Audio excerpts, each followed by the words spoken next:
demands. Please note all the major demands of third largest nationalist Gujjar Bakarwal community, जिसका इतिहास मुझे आज गिनवाने की जरूरत नहीं है। पूरे देश के लिए जो कुर्बानियां हमारे लोगों ने दी है, क्या ये लोग, पहला सवाल ड्यूल पावर सिस्टम की गवर्नमेंट उमर अब्दुल्ला साहब की सरकार और यहाँ के लेफ्टिनेंट गवर्नर साहब की सरकार से मैं पूछना चाहता हूं कि क्या जम्मू कश्मीर के अंदर गुज्जर बकरवालों को रहने का हक नहीं है?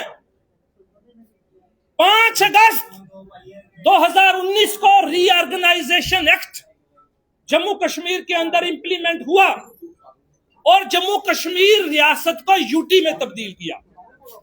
तमाम कानून को यहां पर लागू किया गया। उनके बीच एक और कानून, इसकी बात हम करना चाहते हैं, that is forest right act. उसकी इंप्लीमेंटेशन जम्मू कश्मीर के अंदर यहां की सरकार क्यों नहीं करवा रही? क्या वजह है कि उमर अब्दुल्ला साहब की सरकार, क्या वजह है कि लेफ्टिनेंट गवर्नर साहब की सरकार सिर्फ कागजों में बताती है कि हमने जम्मू कश्मीर के अंदर फॉरेस्ट राइट एक्ट को इंप्लीमेंट किया है? हम कह रहे हैं इस एक्ट को यहां पर इंप्लीमेंट करो, जिस तरह पूरे देश में यह कानून इंप्लीमेंट है। लोगों को फॉरेस्ट की जमीन पर रहने का अधिकार है।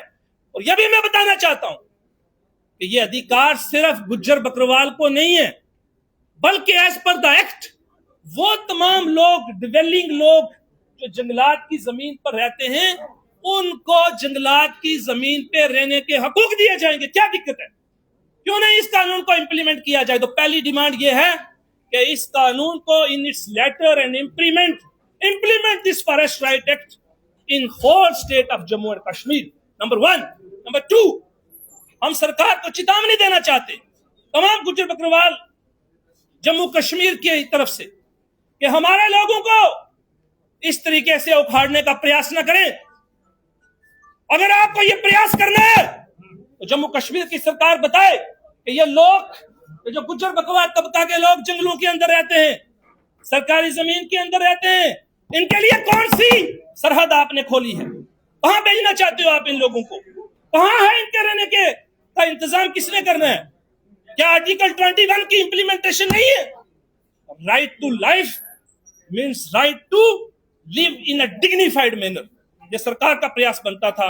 और सरकार की रिव्यू पिटीशन हाई कोर्ट में जो पेंडिंग है, उसमें सरकार ने यह कहा हुआ है कि हम लैंडलेस लोगों के लिए पॉलिसी बनाएंगे, हम उनको जमीन देंगे 5-5 मरले, 8-8 मरले। वो कब इंप्लीमेंट होगी? क्यों नहीं दे रहे हो आप? और अगर इस किस्म का अत्याचार कंटिन्यू रहेगा, इसको बर्दाश्त नहीं किया जाएगा। वार्न कर रहे हैं आज की प्रेस कॉन्फ्रेंस से, हमारे लोगों को तंग ना किया जाए। पूरे सांबा, कठुआ, जम्मू, बाकी तमाम लोगों के अंदर उनको तंग किया जा रहा है। आज से ये तंग करना बंद करो। हमारे लोगों को क्रिमिनल बनने पर मजबूर ना किया जाए।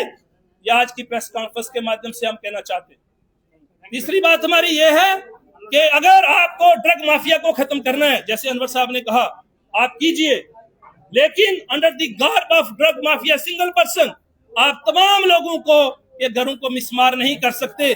इसके ऊपर यह हाथ की 5 उंगलियां बराबर नहीं है।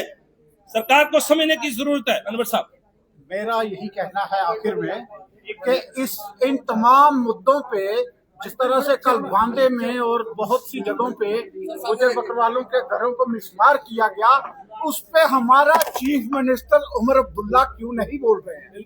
उनको इस पे क्यों उन्होंने खामोशी कर रखी है, अख्तियार की है? क्यों नहीं वो बोल रहे? क्यों अपनी जुबान नहीं खोलते हैं? चीफ मिनिस्टर साहब, लोगों ने आपको वोट दिए हैं, आप लोगों के फायदे की बात कीजिए और इन मुद्दों पे बोलिए। जो आज ज्यादतियां, जो आज जुल्म बर्बरियत गुज्जर बकरवाल कौम के साथ हो रही है, इस पे जरा लब कुशाई कीजिए। मैं गुज्जर महासभा के प्रेसिडेंट हैं बशीर कोहली साहब, वो आपसे बात करेंगे 1 मिनट के लिए। बशीर कोहली साहब, करो।